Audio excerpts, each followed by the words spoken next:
Right now, in marinas all over America, there are boats you can buy for less than a used Honda Civic. Boats with 2 bedrooms, a full kitchen, a shower, and a 360-degree water view, and almost nobody wants them. They are called trawlers.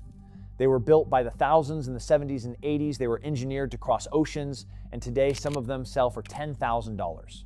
Not $100,000, 10.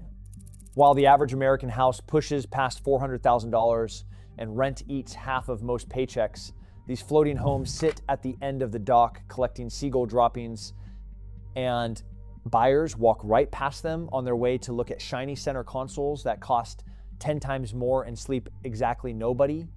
By the end of this video, you are going to understand exactly why these boats are so cheap, why that cheapness is not the trap it looks like, where the real trap actually hides, and why the window to do this, the last truly affordable way to live on the water in the United States, is quietly closing right now, this year, because of decisions being made in state legislatures and insurance offices that almost nobody living on land has heard about.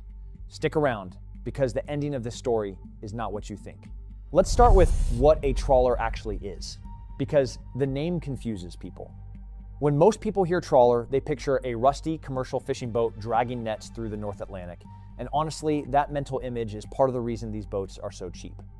A recreational trawler borrowed the shape of those working boats: the deep displacement hull, the high bow, the boxy cabin, the little smokestack-looking exhaust, and turned the fish hold into living space.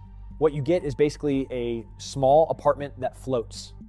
A typical 40-footer has a master stateroom in the stern, a second cabin in the bow, a salon with a couch and a dinette, a galley with a real stove and a real refrigerator, 1 or 2 full bathrooms with showers, and up top, a flybridge, which is essentially a second living room with the best view in any neighborhood on Earth. Compare that to what 40 feet gets you in any other kind of boat. A 40-foot speedboat is a sun pad and a cooler. A 40-foot sailboat is a cave with a mast. The trawler is the only common boat type where the entire design philosophy was living.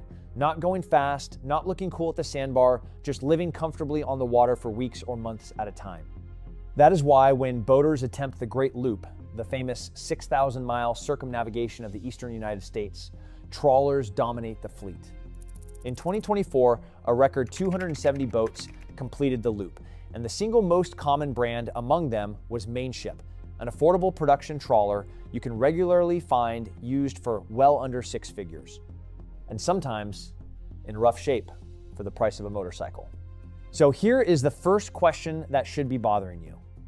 If these boats are so livable, so capable, so proven, why is a 50-year-old trawler cheaper than a parking spot in Manhattan?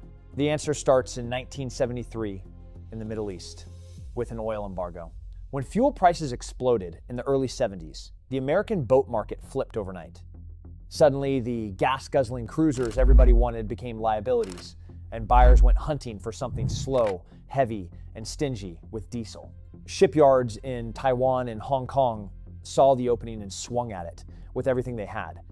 Through the 70s and 80s, they cranked out slow, seaworthy, fiberglass trawlers by the score, and I mean that almost literally, whole harbors full of them, sold under a dizzying pile of brand names.